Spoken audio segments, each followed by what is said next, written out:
I will turn you into a living sword." When the emperor said this, Charlize thought she would become a knight esteemed by the emperor. Condemned by her mother for her birth, Charlize Ronin was considered a stain on the Ronin duchy. Charlize possessed a talent for fencing, easily surpassing those with the title of knight. Her family will certainly recognize her this time, she thinks. In reverence, she tells His Majesty joyfully that she accepts. On this day, she will be transformed into a magical sword for the empire. But without knowing what that meant, the girl suffered numerous severe consequences. A doubt that remains is whether a person can indeed transform into a sword, and that life is under God's jurisdiction in this case. No one else should change anything. After some time, the scientists holding Charlize's transformed arms rejoice because they finally performed a miracle. However, they were actually transforming her into a real sword, and for a long time she couldn't understand the reason for so much suffering. But she was always told to be proud of giving her body for the good of the empire,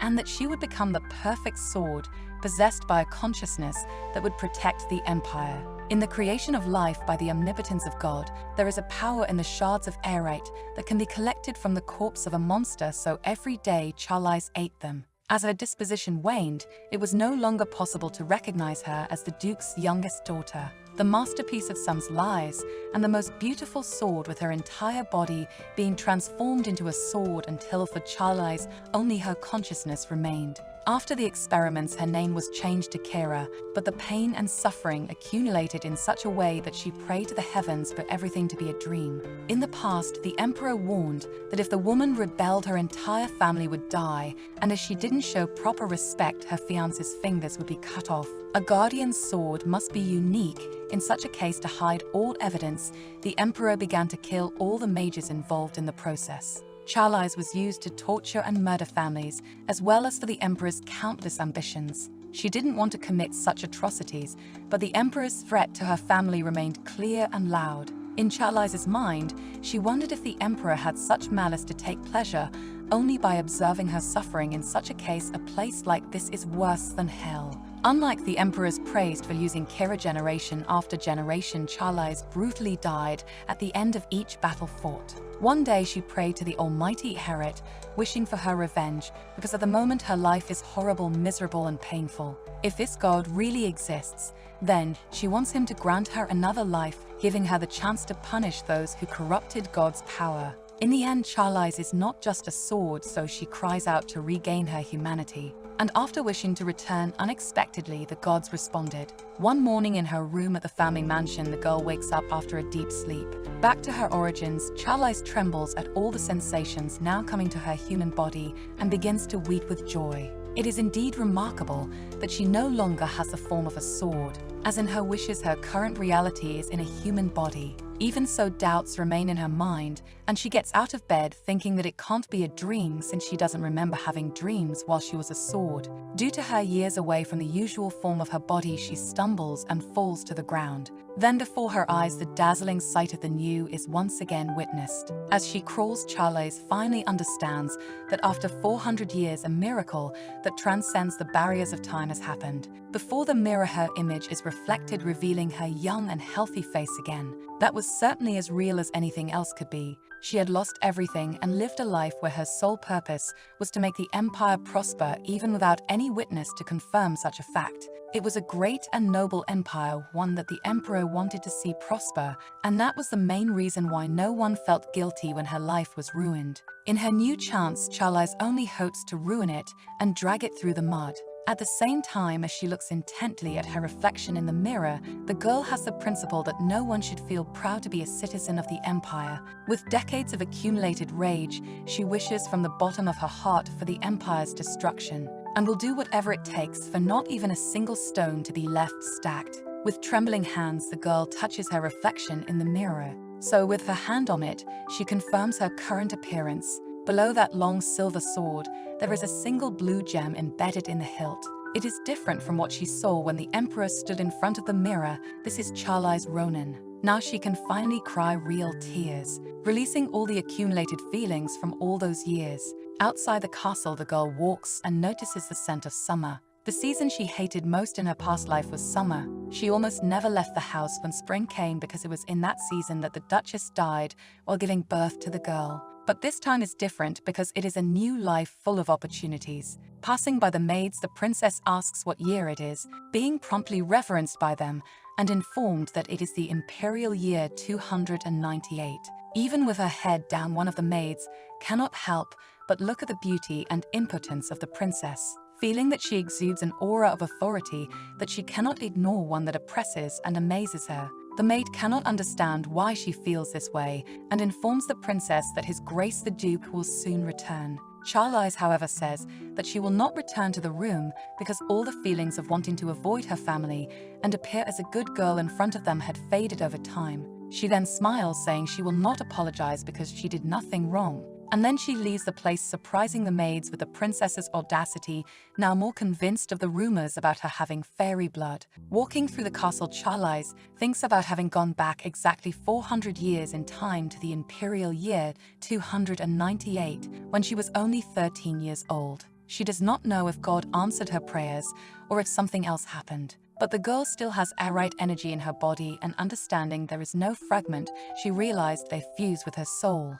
At this moment, the girl could feel everything. The Emperor believed that mana had disappeared from this world, but Kara had mana stored equivalent to hundreds of years. This was not a supposition, but a fact. The girl now was a strong woman. She thinks that since she has the powers of God within her, this makes her even more different from normal. But while walking, something catches her attention. A sword on the ground stirs her will to go to it and hold it. Faced with this quickly, a knight runs towards the princess. While she practices some strokes, the man asks for a minute of Charlize's attention. Looking at the sword, she comments that by the way he came running from the training fields, he must have lost his strength and dropped the sword while dueling. Very surprised, the man confirms the girl's assumption and questions how she knows about it, feeling a little embarrassed. In this case, the princess promptly returns the weapon to the boy, who bows to receive it. During her past life, she thought people looked at her critically, but now seeing closer, she realized this was not the case. It is actually envy and a sense of loss the reason she had no instructor in her past life. It was not because she was the princess who killed the Duchess, but because there was no one good enough to teach her. In the training center, the expectation proves to be real when all the knights are watching her with curiosity. And then she questions herself, disappointed for not having noticed this before. For this is not the expression of someone who is underestimating another person with feelings of ill will. These knights were just envious of Char's brilliant talent, so she addresses one of them, explaining that he has the habit of tensing his shoulders too much or brandishing the sword. In this case, if he uses all his strength in the movement in a different way, he will never drop the sword again. Once again embarrass the soldier only thanks to the given instructions. The intelligence gathered over hundreds of years will be useful since she received demonic fragments. She can now instinctively discover and adjust everyone's weaknesses. In a certain hall of the castle, the maids wonder why the princess is calling them, and at this moment all are trembling with anxiety. Finally, Charlize enters the place, displaying all her grace and splendor, passing by the maids and being reverenced with great respect. After sitting in one of the armchairs, she returns to the main subject, saying that most likely everyone already knows the reason they were called there. However, initially the princess does not get answers, making it clear that only she remembers the matter. In this case, the girl decides to explain to everyone in the hall. They tried to pour scalding tea on her when she was younger, pretending it was an accident, and put a dead rat in her bed while she slept. Not being enough, they also put a fly in her morning soup and made fun of her for tearing the back of her dress. Faced with the princess's words, the maids try to apologize in a desperate act of fear for their lives. But she just laughs, explaining that forgiveness is not a word that can be said by an oppressed person to their oppressors. As her final act, she does what she always wanted to do and finally dismisses all the damned maids who conspired against her. Marking a seal on a white letter, we are informed that today is Char's birthday. However, none of the family members came to congratulate her, and this was already expected, so she was not disappointed. With a cup of coffee by her side, she finishes preparing the letter, the content of which was a request to become a royal instructor, and as the letter was already sealed, a letter opener would be needed to open it. Again, the princess begins to walk through the castle corridors and fatefully comes across her mother's portrait, stopping in place to leave a small white flower. The queen's daughter thought it fitting to come there to visit her since it was she who gave her life. The path chosen by Charlize now will be the path where she will face the monster of the abyss head-on. In the past, her mother used to say to be careful with those who face the monster of the abyss, for the monster may be staring back at you. But Cha had already decided the path she would follow in search of her revenge, and although she owed her life to her mother, she still wanted to live her own, as she wished to be better a path of corruption and cruelty, without morality and respect. The princess was already resigned, but she could never again live her life as a normal person, so this was a tribute made to herself. And finally she leaves the hall, leaving only the emptiness of the memory of someone who was once love and hope. During her walk in the palace, the knight from before approaches her. This was definitely not something routine, but the man took the trouble to wish her a happy birthday,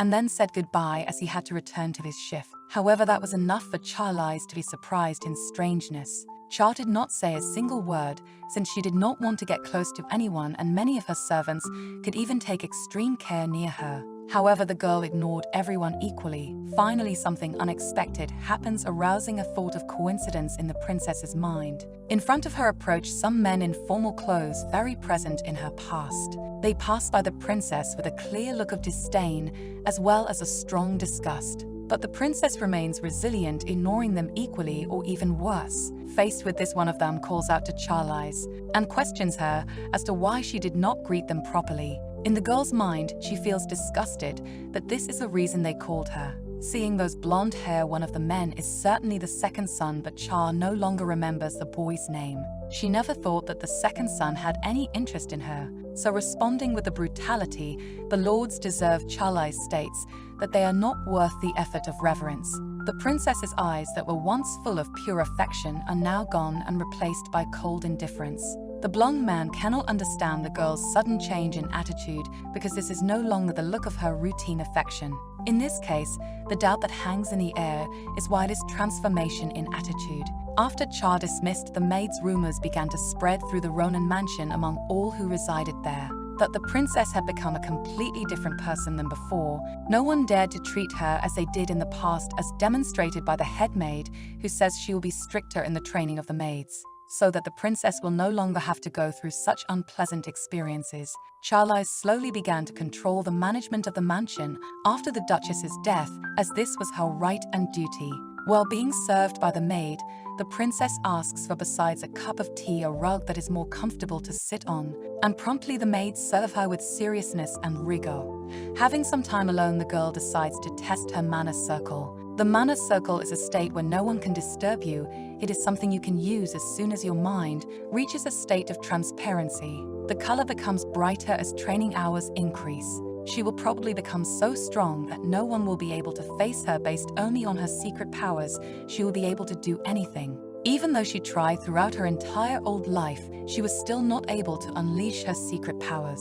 During her time as Kira, Cha was able to observe the emperors closely as they created their mana circles. At the moment, she still wants to kill anyone from the royal family, but at least now they will be good instructors for her. Concentrating her mana, Cha believes that it is not that difficult, although her whole body will be sore as soon as the session ends. Diligence is a word that the girl learned with tremendous accuracy. After 2 years, the maids comment on whether the princess will not really return after entering the royal palace, and one of them just received the order to clean the room. After all that time, she was able to make all the preparations to become a royal instructor in 2 years instead of 5. Moreover, the person she will be in charge of was chosen according to her wishes. In her past life, there was a genius of the generation who commanded the empire from the shadows. He was the 13th prince of the empire. In this life, Charlize will ensure that he grows up to become the next commander of the empire, making him a tyrant who will bring complete destruction to the empire as a cruel calamity. The princess needed 2 years to prepare to meet the needs and finally succeeded, for today is the first day of her long-awaited revenge. As always, Cha's family did not even show up to see her. At this moment, she is in a carriage and thinks that now she will officially live with the shadows of the imperial family, since the accommodations and meals will be prepared by the imperial palace. Charlize had been training alone silently, and now her skills are approaching the level of a master. Until now, she had only been hiding her abilities because they were too noticeable. Anyway, the girl needed to become a knight to be qualified, so the path she chose was to become a knight, borrowing the Duke's powers, the first and last thing she would receive from her family. From today, she will erase any feelings she has towards her family. For, in her new life, the only thing the princess wants is to take revenge on the imperial palace. Inside the castle is informed that the 13th prince is waiting for the princess. She passes by the soldiers and staff of the place with her head held high, demonstrating imposingness and courage. Then she finds an open door in front of her, deciding to enter inside while waiting the 13th prince. Dylan seen Braithy is reading a book. This is the boy who will be Char's disciple and who will one day become a respectable lord. The man whose destiny will be altered by Char and who will be placed by her on the throne as a tyrant to bring destruction to the entire empire. The man who will become a piece in her chess game. At this moment, due respects are given to His Highness. The first role in the revenge had been successfully filled a talented genius with a meticulous personality. In her past life, this man never feared having blood on his hands and was cruel enough to kill anyone who disobeyed his orders. In this case, it is Charlize's duty to tame him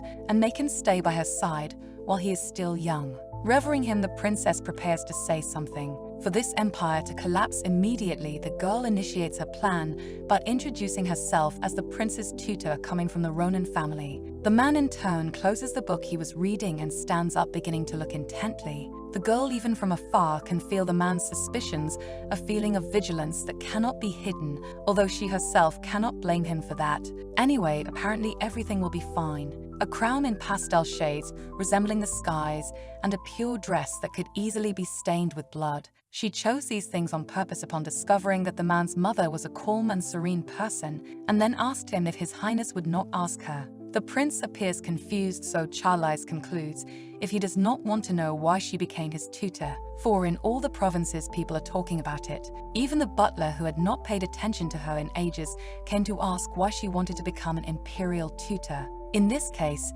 she believes taking the initiative now will be the best decision and extends her hand to the prince, wishing a prosperous future for both. Agreeing mutually, the noble shakes Charlize's hand, thus forming their first bonds. A coincidence was created instead of a calculation for this genius. In this case, Char recognized the exception of his perfect world and used it to her advantage. Later in the royal room, a butler serves tea to the royalty but seems distracted by the presence of the princess in the room. In such a case, he pours too much tea into the cup, causing it to overflow. Seeing what he did, the servant tries to apologize, saying he is very sorry, and Charlize notices that the prince reacted only by furrowing his brows. In an attempt to rectify his mistake, the butler says he will prepare another tea immediately. However, the prince demonstrates his humility by asking the servant not to worry about it. In view of this, the butler wisely decides to withdraw from the place, but perhaps this servant will lose his job the next day or suddenly start a work trip. Suddenly, a beautiful butterfly approaches the princess. However, it was being manipulated as she had put honey on her crown earlier. In the past, Dylan did not pay attention to anyone's, so showing all this interest is very unusual. After analyzing his teacher for a long time, His Highness states that from now on he will call her master. Char feels flattered and asks if this means he is accepting her. The man only drinks his cup of tea. The girl knows he will not answer, but if she can gain his trust, this will already be a successful first meeting. Later that night, the princess has her evening bath amid flower petals. In her first lesson with Dylan, they train in fencing, and already knowing that he is a genius. She knows the boy is hiding his true talents, as he is still very defensive. But anyway, everything will be resolved in time. Looking up, Charlize spots two little fairies and greets them after so long without seeing them. The princess asks if her fairy friend brought a collie with her this time. The rumors of Charlize being half fairy were true, since only those with fairy blood can see them. During her bath, the girl plays with them, who seem happy to be in her presence. With a smile, it is asked if the fairies are hungry. Fairies survive by eating magic, but what ends up surprising them is that Charlize's magic has no limits. That is why the fairies always seek her out, and whenever a hungry fairy appears, the princess treats them with much love. It is a fact that these mythical beings always repay favors, so helping them may be useful someday. After dinner, those fantastic beings leaving the princess alone in the place. She thinks that looking at them directly was scary, but in the end everything was fine. After her bath, the girl goes to another room in the castle, and upon opening a door, she thinks that it will be where she will live from now on. She will eat and sleep in the palace, and in the future, she'll be turned into a lifeless, bloodthirsty combat sword. Sighing in boredom, she thinks that still she can only stay there for a short time. For that is just the beginning now that she managed to be in the same palace she swore to destroy. The screams given as Cairo was still in her throat, for all that cruel reality of decades was very recent. Faced with her memories, the princess only wishes to kill everyone who had any part in it. Trembling in agony, she clenches the sheet on the mattress where she is sitting, and after releasing all the tension, she lets go.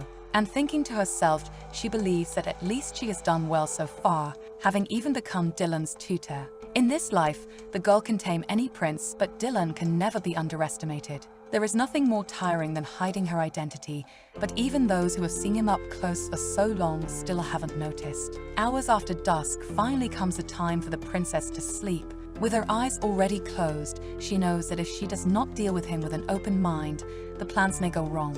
In the silence of the night, a man in the princess's chambers silently approached her bed. With this unexpected event, Char is startled, but attacks the man before he even has a chance to do any harm, ending up killing the assassin with extreme ease. Charlize shows a cold look and questions who sent the assassin there, but he is not in a condition to answer, and only murmurs that they were deceived, saying she was merely an honorary knight. Then the princess closes the man's eyes in a minimal sign of respect, and explains that an honorary knight is still a knight.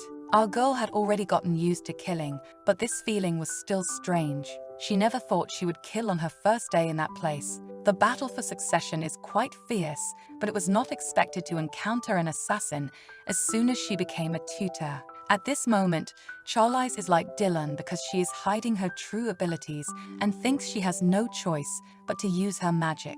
The reason she hid her abilities was because that way it was easier to attract the prince's attention. With her magic, the princess opens a black portal right in the middle of the room and begins to drag the man's body, wondering who among the royal family had sent him. Because in a hostile place like this, there are many people who would send an assassin. In the past, Dylan did not have a main weapon nor the martial skills that the Empire required. Perhaps that is why he managed to survive unnoticed. But now Dylan has a teacher named Charlize. In the end, the princess manages to cover the evidence by throwing the man's body into the Black Abyss portal. In this timeline, the prince chose to learn fencing, so in a short time, Dylan will be fighting for the crown, which is exactly what the girl wants. Since he recognized her as his teacher, the prince will continue to be targeted continuously. This is the first change in the timeline. After all, that the girl believes that an assassin must have also been sent to her tutor's quarters, but it is still too early for her to show her skills in this case. She hopes the boy will be fine. With little time having passed, a noise is heard throughout the castle corridors. This makes Charlize realize that Dylan killed the assassin. Even in pajamas, the prince succeeded and began dragging the intruder's body, making the princess sense his presence in front of the door. With some calmness, the man continues with what he came out of his room to do. With the beginning of the next day in the castle, the king says he wants to ask something, and promptly the servant is willing to answer whatever is asked of him. Lately, he has not seen the princess, so he asks if something is happening. The Grand Duke felt strange and with many doubts, because recently Charlize was missing. Char used to be a kind and sweet person and always tried to meet the Grand Duke, but he never reciprocated, not even with a simple gesture, which saddened her greatly. Then, unexpectedly, 2 years ago,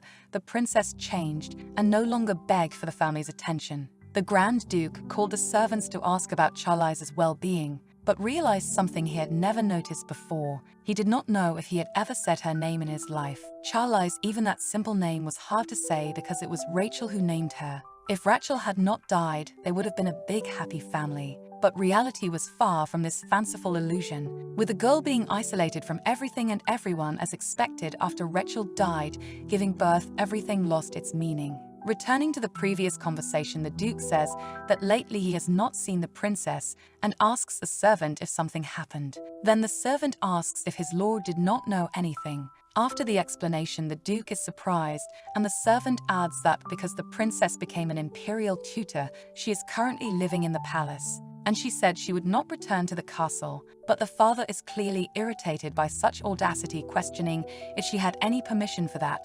After the death of the Grand Duchess, the Grand Duke always kept a calm temper. He was so devastated by her death that nothing could make him react, but strangely at this moment, he realized he was feeling something. Anyway, in the Duke's mind, she'd had come home after work, and not knowing the reason for the girl leaving that man shows uneasiness. Later in the imperial castle, Charlize begins training with her tutor. It has been almost a week since she became Dylan's tutor, and at first she was just trying to understand the atmosphere of the imperial palace, but she can already see results. When asking the maids about the prince, they inform that it is easy to serve him, because he is very quiet and well-behaved, not asking for almost anything, so it is rarely difficult to please him. In such a case, they laugh, saying that the boy is very innocent. But this was a totally misguided conception, because while this boy killed his assassin, the servants who were sleeping were much more innocent. After a long period of training, the prince calls for his master, saying he is tired. Then he asks if they can take a small break, and if His Highness desires such a thing, the tutor can only accept the conditions. The boy sits leaning against a tree and crosses his legs to relax a bit. While catching his breath, it is noticeable that he continued to hide his abilities. After that day, the assassinations stopped coming, but knowing the boy, he probably assumed that an assassin was sent to her room as well. So if he asked about her fencing skills, she was prepared every morning during breakfast. However, Dylan never asked a single question to Charlize. In this case, now she is sure that the prince does not care about her. Sitting next to a tree, Dylan apologizes for the inconvenience, as swinging the sword they left him exhausted. But Char knows that the boy is not tired, and that he just knows how to pretend very well, making it seem like his whole life is an eternal lie. However, the princess was also hiding her true abilities. Nevertheless, she did not hide her feelings. In the past, Dylan used to treat the imperial palace as a toy, so he treated people's lives as if they were nothing and manipulated the fight for the crown in his favor. Anyone who offended him was killed. In comparison to that dark side, the way the boy presents himself to people is very polite and direct. In an eternal doubt, Charlize tries to understand the real reason for the prince to act this way, trying to understand why he is hiding his true identity. Deciding to take the initiative, the tutor calls for His Highness. She kneels in front of the boy, and while looking at him sincerely, she asks how long he plans to live this way. She could already see clearly behind Dylan's facade, so she couldn't stand it and decided to ask him directly how long he intended to live this way. Charlize knew that he found it all boring and understood that the boy was surprised. As a way to try to keep up appearances, the prince says he doesn't understand what his teacher is trying to say. In this case, his tutor unexpectedly does not try to force any undue reaction. She just stands up and with a smile informs that they will stop training for today, leaving Dylan sitting and alone thinking about what had happened. There was one thing Charlize had in mind. The 13th prince, who had treated her so coldly, now began to pay attention to her. For the past 3 days, the 13th prince and she have only been observing each other. Just as oil and water do not mix, they do not get along very well. Whenever she felt she was being watched by someone, the prince was right behind her. In this case, it is noticeable that he is watching to see what she will do. While tightening up the princess's appearance, a maid says she is happy that she liked the diffuser and informs that her hobby is making fragrances. The maid asks if the princess liked the champagne fragrance. Then, with the perfume in her hands, she says that it gives her a lovely feeling. It is champagne, says the maid, and she is embarrassed that it is nothing special. However, when the princess says this word, it sounds very elegant. In the end, it is a work in progress, but Charlize praises her for being brilliant. Again, that maid is embarrassed by the received compliments, so the princess laments it is a pity. If she had money, she would certainly help her become a perfumer and open a perfumery. Trying to stay humble, the maid depreciates herself a little and explains that her family has a flower shop, so she became quite sensitive to aromas. In the end, it is up to her just to thank for the given compliments. Charlize was not the kind of person to give empty compliments, and she knew that luxury items made for aristocrats are very popular and generate very profitable businesses. This perfume is refreshing and feminine, so if targeting noble girls, they could sell well, although they would probably have to wait at least 10 years to popularize. Very happy with the compliments, that maid says she doesn't know why everyone misinterprets her, because the princess is actually a girl with a sweet heart. At first, the maid Mary did not like Charlize. This was a cursed child who killed her own mother at birth, an incompetent person besides immature and cursed. In the past, Mary only wondered why she was sent there. In her mind, even though the 13th prince is treated as if he were abandoned, giving him such an unqualified tutor was like openly insulting him. But as more time passed with the princess, Mary was completely ashamed of her attitudes, not understanding how she could judge such a sweet and kind person based only on rumors. Now she is sure those rumors were meaningless and finishes the princess's hair with a smile. Faced with this, the princess calls for her maid and thanks her for saying that even after hearing all the rumors. Thus Cha kindly opens a smile and shakes the maid's heart, who apologizes for everything she once thought of her, and wishing the princess a great day, who thanks for the diffuser. In the end, Charlize understands that Mary is a person who is not used to receiving compliments. The princess did not need much to win the maid's heart. She only spoke sweetly to her while receiving help to bathe, and innocently asked what she liked. In this case, making someone like you is as easy as making someone hate you. But no matter how hard she tries with Dylan, there still seems to be a barrier between the two. When she was beginning to think she had lost her touch, the maid made her realize something she hadn't considered.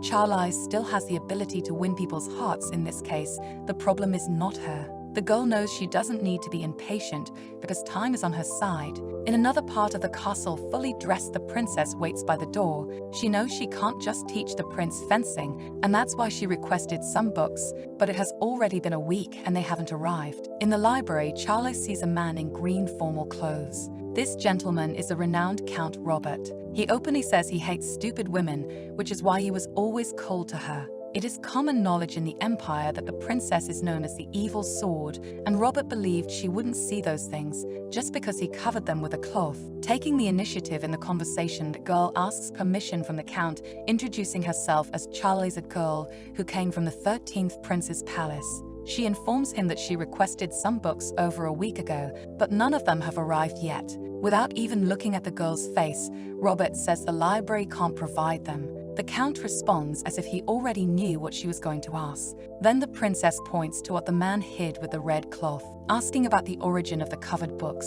The Duke really believed Charlize wouldn't notice them there, so he tried to keep his composure despite clearly being uneasy. Again, but now with more rigor and seriousness, the princess asks if the books covered by the cloth are the books written by Adalio. Upon posing such a question, the Duke maintains an expression of disgust. But such obvious disdain was already expected by the girl, an incompetent honorary knight without skills, and the woman who suddenly became the tutor of the 13th prince. It was understandable why Robert hated her, and Charlize knew of her reputation. At this moment, she asks why the Duke doesn't want to give her the books she requested, because it seems he doesn't want to recognize a tutor who went through official processes and was appointed by the imperial family itself. The man in turn asks if the girl is asking sincerely. Then she reveals that yes. In this case, even against his will, Robert says he will answer. To be honest, he says it is because she will not use the books properly. Robert believes books should have worthy owners,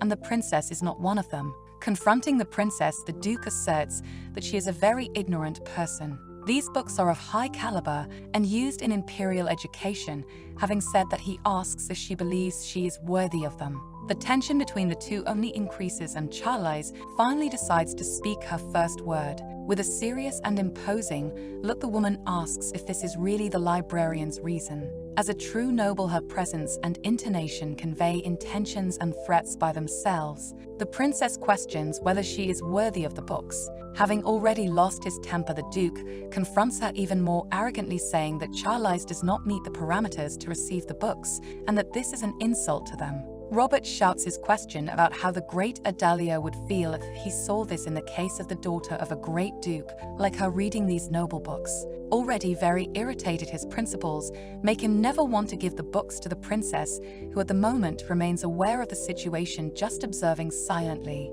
After witnessing all that drama, Charlize opens a small smile and starts to give her opinions. She starts with the parameters the Duke speaks so much about, and the fact that he decides to give the books to people based on rankings. Now she will show the man how unnecessary these parameters are, starting with Chapter 1, While he remains surprised, the girl starts to recite the events of the book with a perfect imperial accent, and after finishing chapter 1, she begins to describe chapter 2, reciting Adalio's book from her own memory. After a few minutes, demonstrating her knowledge, the Duke understands what is happening and asks the princess to stop. Robert says it is no use just memorizing the words in this way. Just because the girl memorized them does not mean she understood the true meaning.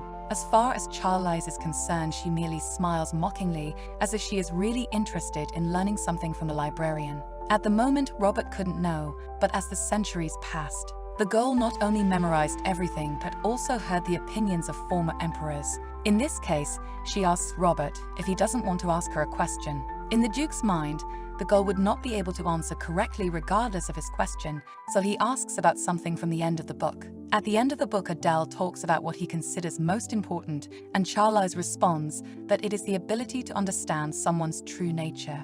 Everything always ends the same way, and the girl asks the man if he believes this is something unique to this book. Humanities, economics, politics, history, and religion, no matter the subject, the conclusion is always the same. This book exists to gain the ability to understand someone's true nature. Idiots will only learn to govern through this book, but how can anyone say that the way the government is run is right just because they are in a position of power? Charlize says that what should precede learning the art of governance is avoiding arrogance and being able to see your opponent clearly, which can also be called basic humility. Smiling, the girl adds that books are nothing more than shells and asks if the man does not agree that one must truly understand them to become living knowledge. Even after this argumentative display by the princess, the Duke does not concede and says that still there are rumors saying the 13th prince will die soon. In this case, he asks if there is any reason to teach him and if the girl believes that one day he will understand what she is saying.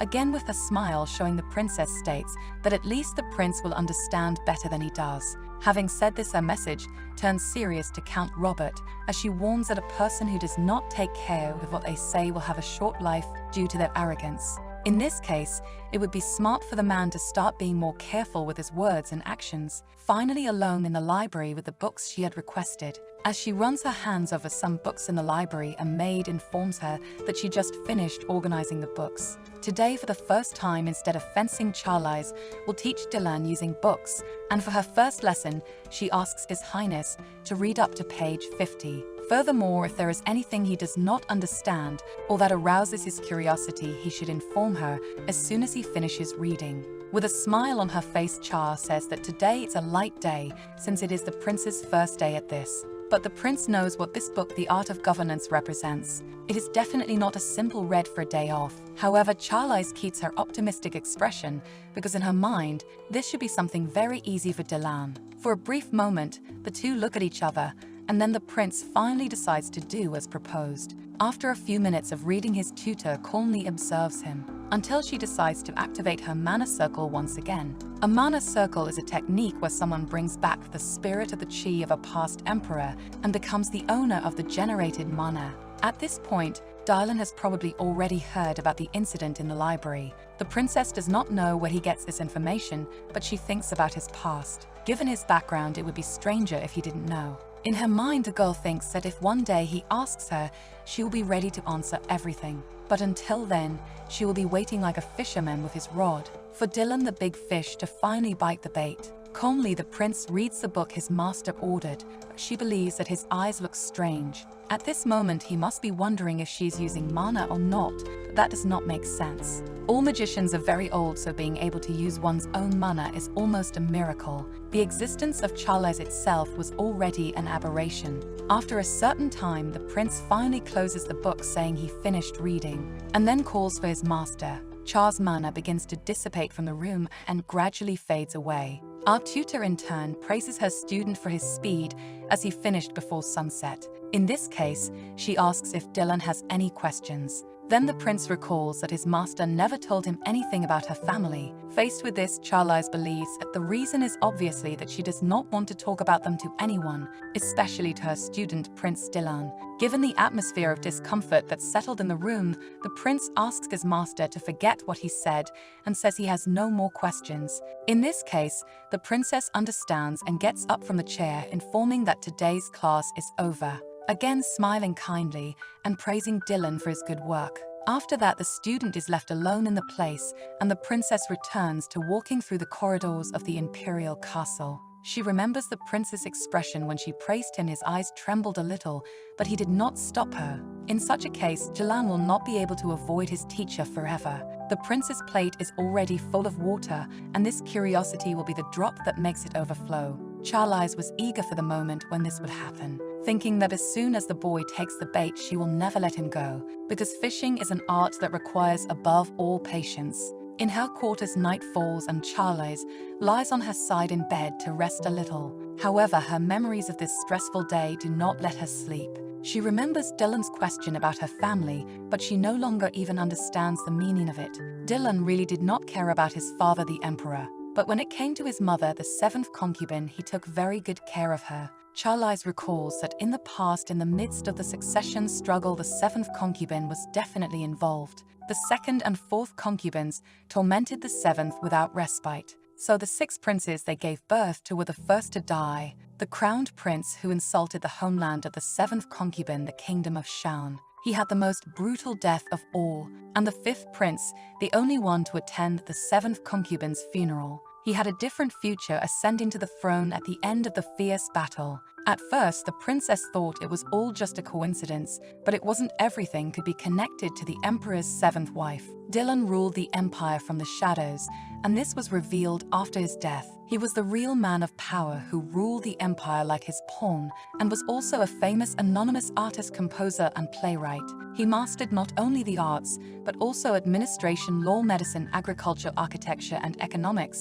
This man was a jack of all trades. After his death, his notebooks were discovered, which caused an uproar and made him a legend. Scholars were outraged that they could not recognize the rare gem that was Dylan, and blamed the 7th concubine who had been buried in history. Do not get sick and do not stand out. You need to survive no matter what. This was a sentence that had been written in the woman's will, and it was she who defined the life of the 13th prince until the day of his death. Dylan lived according to that, with all his life in the case, if his mother had told him to become an emperor, no matter what, or to destroy the empire, who knows what could have happened. Charlize was truly a person who believed in the power of time and its consequences.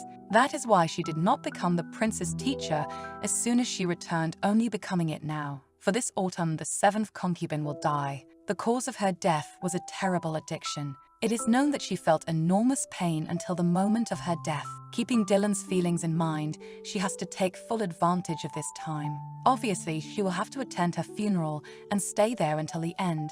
Suddenly, a magnificent piano sound fills the girls' quarters.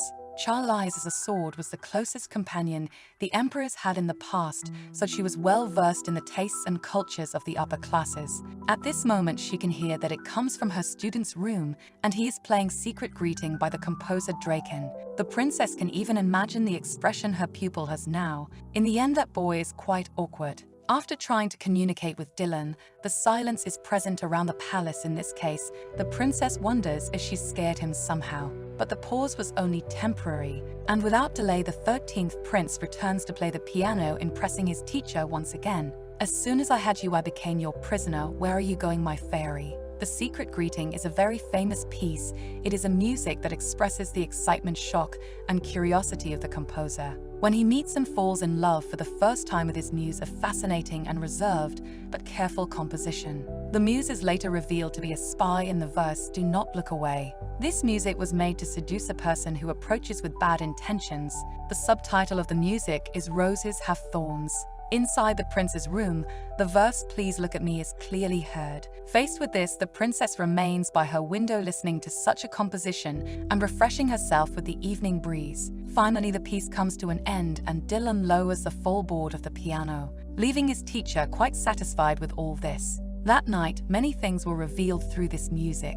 The next day in the Duke's castle, a servant informs that the princess still hasn't responded. This makes one of the princes completely lose his composure. Already sweating cold, he does not understand and asks if the information is really correct. In the end, she is still his sister, so he cannot just ignore her like his father and brother do. That is why he sent a letter, but received no reply. Throughout her life, the only one who showed any interest in Charlize was the second son. although it was the same interest someone would have for an ant on the street, a negligible and contemptible interest. The prince then tells the butler not to forget because he believes the response will probably arrive the next morning. In his mind, the man knows this is the first time the girl receives attention from her family in this way. He believes she must be feeling happy. However, he does not want to think of the letter as such a big gesture. Anyway, he cannot neglect his fencing training, either since a swordsman tournament will take place soon. Later in the Imperial Palace, Dylan calls for his teacher, explaining that this afternoon he will visit Her Highness.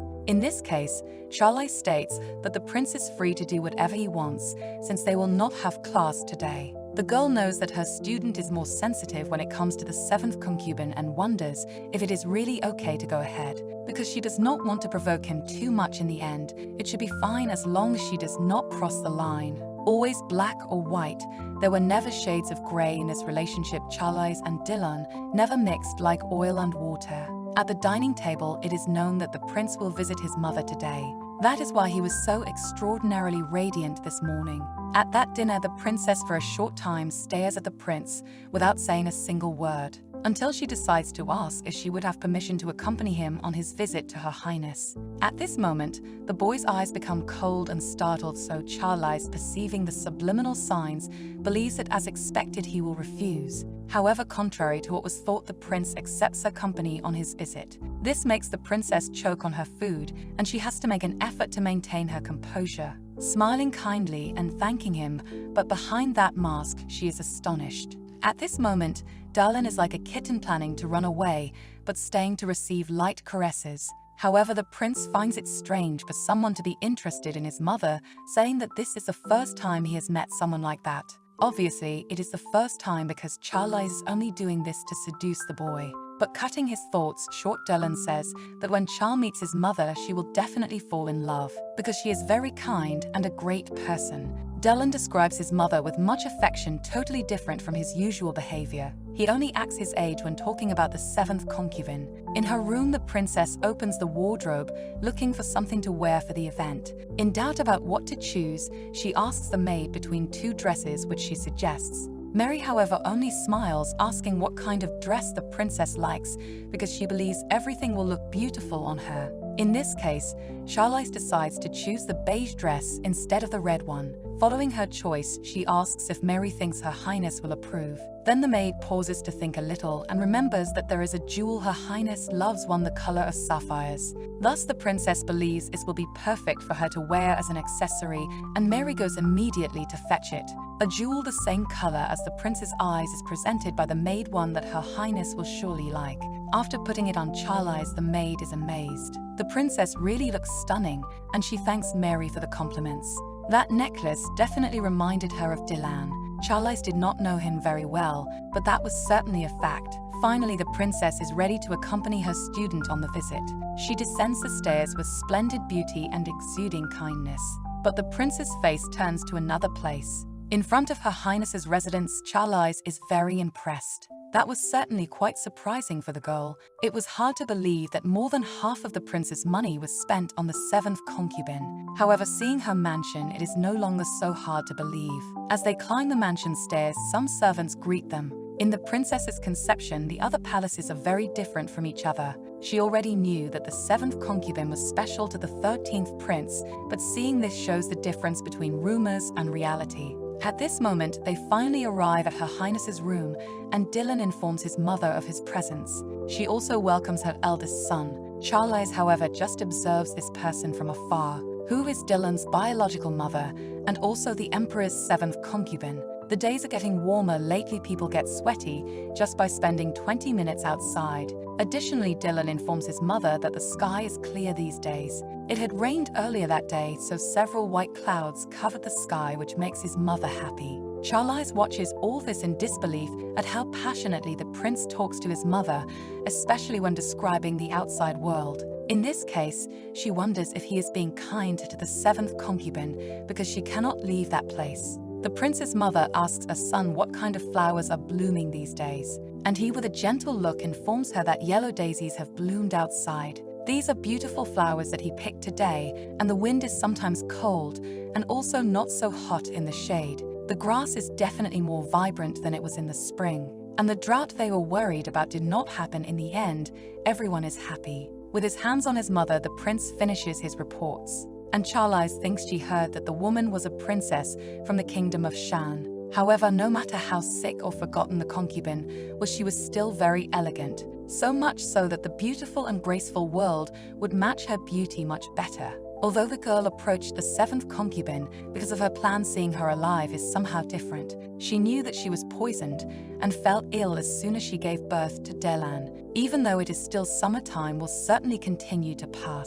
In this case, how could someone stop the flow of the seasons? The autumn cold will soon arrive, starting at the end of summer, and then the concubine will suffer from pain worse than death, with the only way to relieve her pain being to use the Helu herb. An herb so rare that the only person who possesses it is the emperor, and there is no way he would use this precious herb on a mistress. In this case, Char must find it somehow. For a moment, an idea comes to the girl's mind. In the past, the emperor hosted a fencing tournament around this time, and at the end of the event granted a wish to the winner. Many people came to participate in the tournament, which was open for the first time in 10 years. There were many participants from other countries, and anyone could participate regardless of nationality, age, and gender. A place where only skill matters. This is that kind of competition. Since the emperor could grant someone's wish to have their own house, the competition was quite fierce. But this is not a problem for Charlize, because she can ask for the Helu herb as a reward. Since Dylan never forgets favors done for him, if she gives him the herb, she will certainly be able to receive something in return in the future. By the way, the prince's mother asks her son something, questioning about the new visitor he had brought. At this moment, Dylan looks back, realizing he had really forgotten about the princess's presence. He apologizes for not having introduced her yet and explains that the woman is his tutor. She introduces herself with much class and style. As it is the first time they meet, Charlize, after the formalities, informs that she is from the Ronin family. The prince's mother is surprised that her son already has an imperial tutor and jokingly wonders if she is that old. But anyway, she knows that her son still has much to learn. So she asks Charlize that although her eldest son has a difficult personality, to do her best to teach him well. Faced with this, Char understands that the woman trusts her fully as a tutor because she heard that shaming children and praising enemies was the culture of the Shan kingdom. But this is not true, because she also values kindness and humility. In this case, the princess informs that her student is so good that there is not much more to teach him, and that she is surprised all the time by his abilities. This is comforting for Dylan's mother, who is very happy at the moment. Once again, for her, it was unbelievable that someone from the Ronin family would become her son's tutor. Then she, with a hand gesture, calls Charlize closer, who in turn approaches, promising that she will train Dylan. Holding Her Highness's hands, the princess thanks for the trust in her. Unfortunately, the woman's hands were weak and fragile, but they were still warm. The warmth of the seventh concubine seemed to transcend physical limits and warm Char's heart as well. At this moment, the princess feels her chest becoming heavy. After all that, the princess leaves Her Highness's mansion alongside her pupil. However, something did not seem normal. While they were in the woman's room, she said she needed to rest now. The seventh concubine wanted to show her best appearance to Dylan, and that doesn't happen so easily. That is why he does not visit her so often. While walking around the mansion, Charlize stays behind the 13th prince.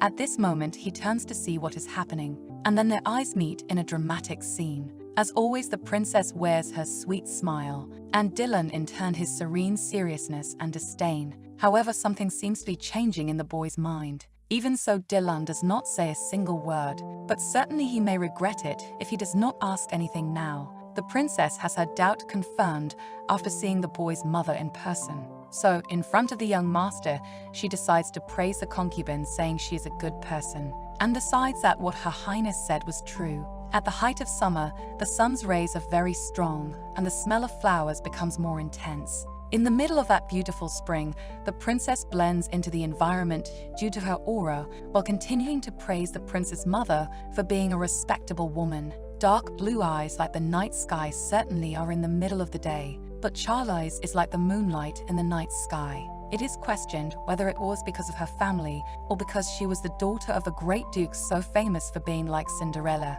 Char was so charismatic that she attracted everyone's attention. Instead of pure, she was more like an intense flower. But Dylan's hesitation was not at all because of her appearance. However, at the conclusion of this great event, the prince thanks his teacher for everything. This was really unexpected coming from this quiet and unfriendly man. In his mind, Darlan thinks that even if it is not possible, she is more like cold metal than a human being. His teacher has a very sharp essence. The subtitle of the piece Secret Greeting was Roses Have Thorns. No matter how much he can see that she is not metal, he still has this impression it is a different feeling from the thorns of roses, being really more like a faithful sword of a brave warrior. Addressing his teacher, the 13th prince says that she is a very mysterious woman. Charlize in turn asks what her student means by that.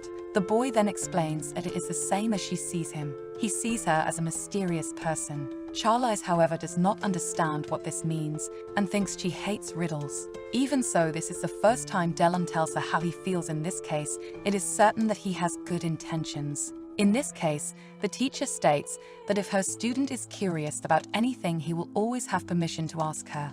However, after saying this, the prince simply stops talking. In her mind, Charlize does not understand what the heck Darlan was thinking when he said that and thinks he must be thinking of something dangerous. In such a case, the princess with a smile states that she will tell her student everything and asks if that will help to end this misunderstanding. Knowing that at least she can say one thing, the princess then explains that she does not look at His Majesty with curiosity but with expectations. The 13th prince does not understand these expectations, thus becoming confused. In view of this, Charlize states that the moment she put her hands on the boy's blank canvas, she already knew his value. If you use black paint, the canvas will be black. But if you use red paint, the canvas will be red. Thus, without saying to each other how they felt, the conversation ended. In a dark and gloomy place, a man asks for help, but unfortunately no one comes to his aid, and he ends up losing his life on the dirty city ground along with several others who met the same fate. The overseer of these villages wielded the most radiant sword of all, the infamous Kara.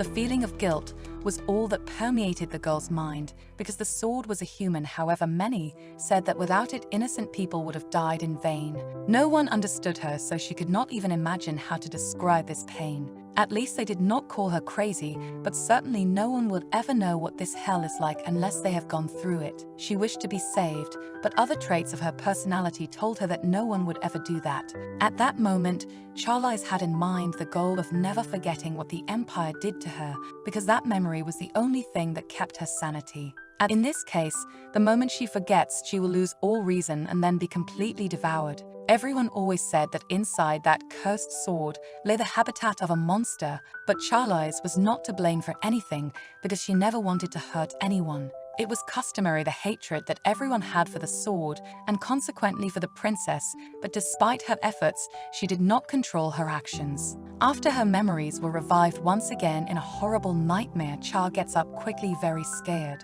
She looks around, realizing that in the end, it was all just a simple dream and that now she no longer belongs to that place. In the end, all that was left for Charlize was to express her feelings, breaking down in tears long held back.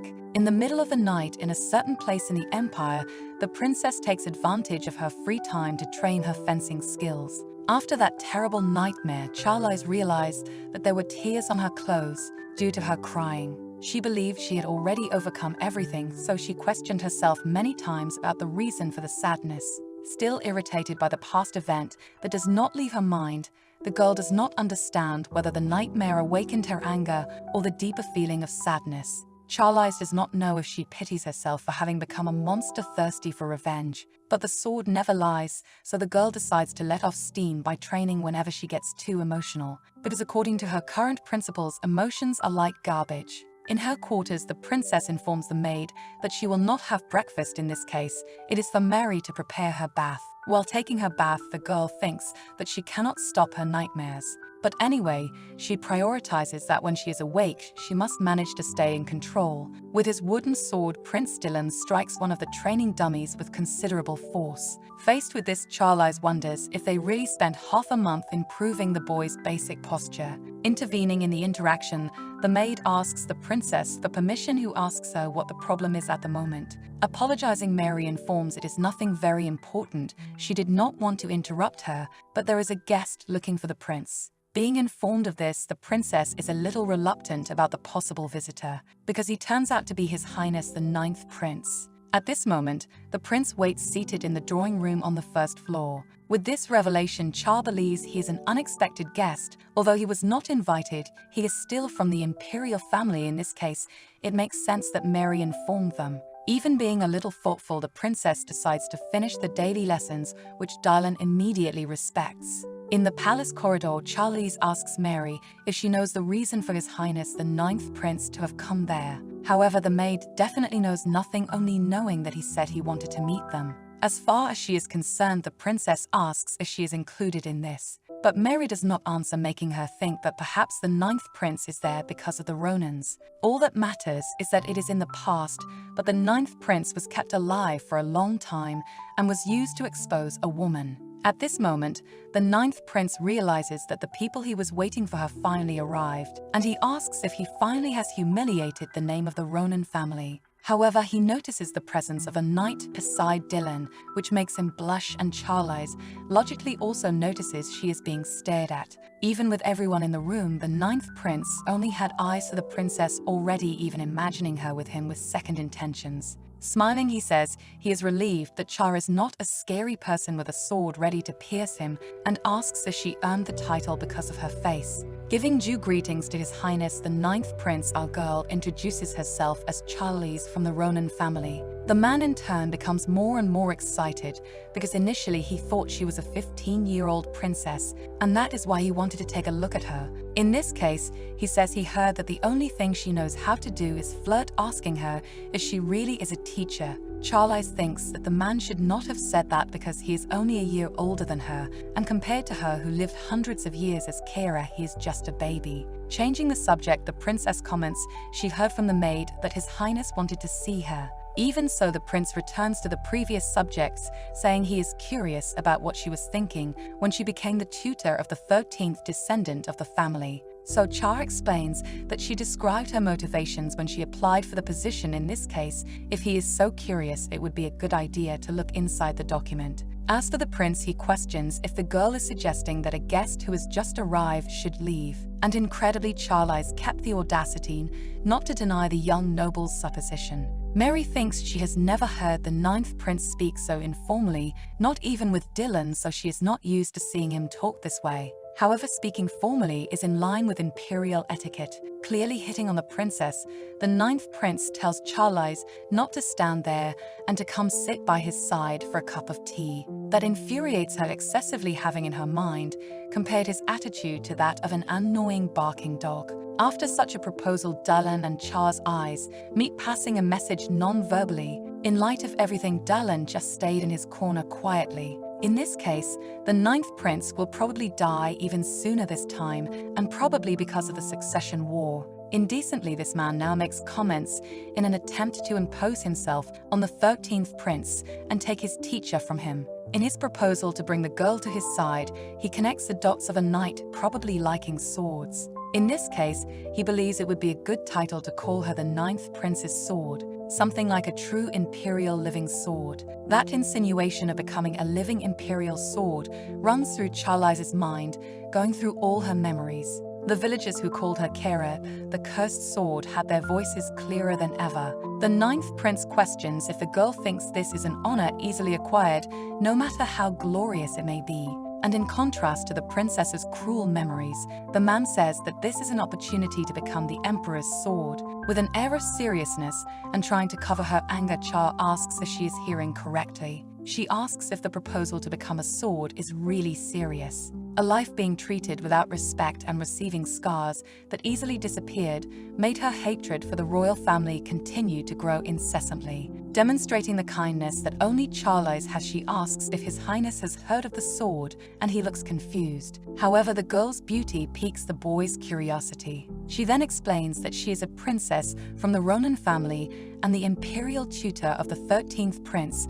That being said, even if the man is a prince, he cannot insult her. Initially, the girl thought of scaring the prince by using the name of the Great Duke, but this was a relatively better way. Moreover, during his time here, His Highness insulted the princess's student. Therefore, Charlize decides to ask for a formal duel with His Highness, defying all expectations at the moment. Faced with that challenge, the 9th prince is perplexed at being asked for a duel between him and the girl. At this, Charlize reaffirms being the knight even before becoming the tutor of the 13th prince, questioning if there is any problem. With a confident look, that man says he understands because she is saying that an honorary knight is still a knight. In his mind, the prince holds a sexist, stereotypical thought that girls cannot even look at swords because they are only honorary knights who carry useless medals around, and the same would obviously apply to this beautiful princess in front of him. In the end, the man accepts but says he will not participate in the duel. In his place, he orders his personal bodyguard to fight. The bodyguard, just like the prince, seems very confident in his abilities. And then the two exchange glances for a brief moment. Faced with this, the prince asks if Charlize wants to reconsider, but she denies, because regardless of her opponent, the result will be the same. To ensure you don't miss the next part, activate the notification bell and see you on the next tale.